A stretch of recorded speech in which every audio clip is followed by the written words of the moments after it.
New global study finds high blood pressure in children has nearly doubled in 2 decades.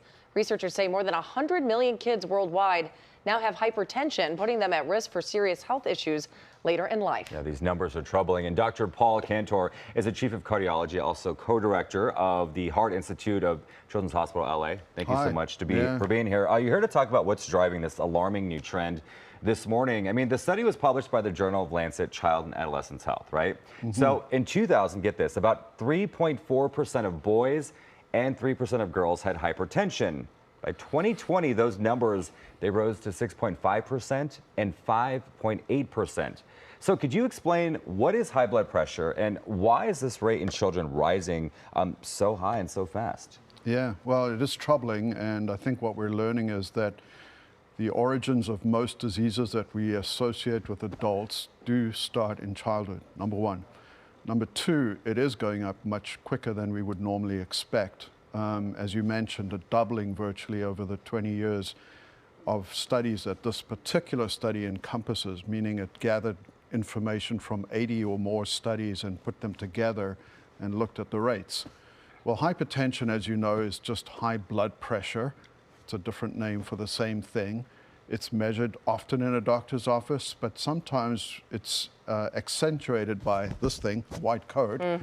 But also sometimes it's masked. In other words, we don't pick it up in the doctor's office, but the child actually has it at home.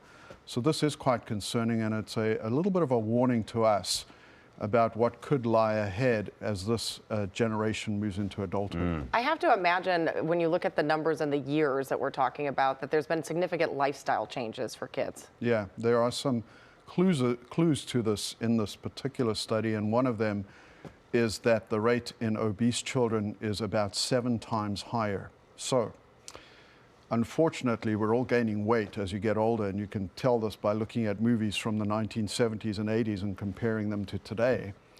And that unfortunately includes our children. And when they do have higher weight, they're likely to have higher blood pressure as well.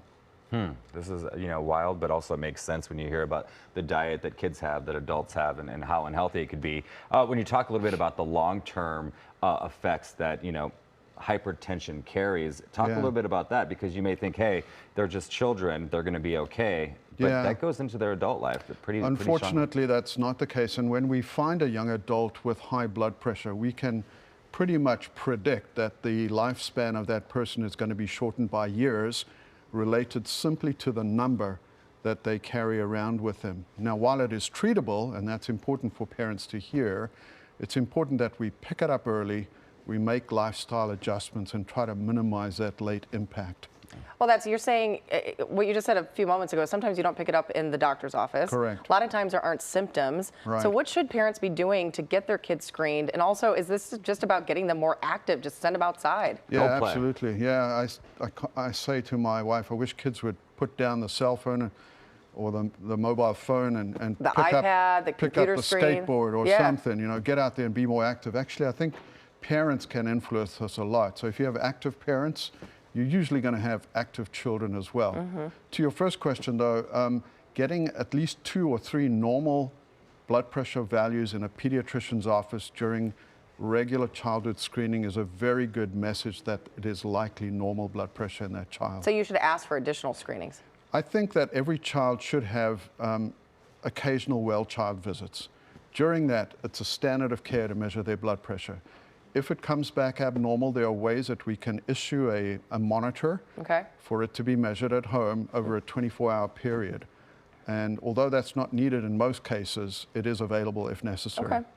Well, yeah, definitely a lot to come by, and we appreciate you talking about this. We have the holidays coming, obviously, that's not the best food, but hey, good reminder, go walk the neighborhood, go throw the ball, go do something. No, absolutely. I think all listeners need to know being active is really the best insurance policy against this. For all of us, right? Dr. Paul Kantor, thank you so much for being with us. We appreciate it.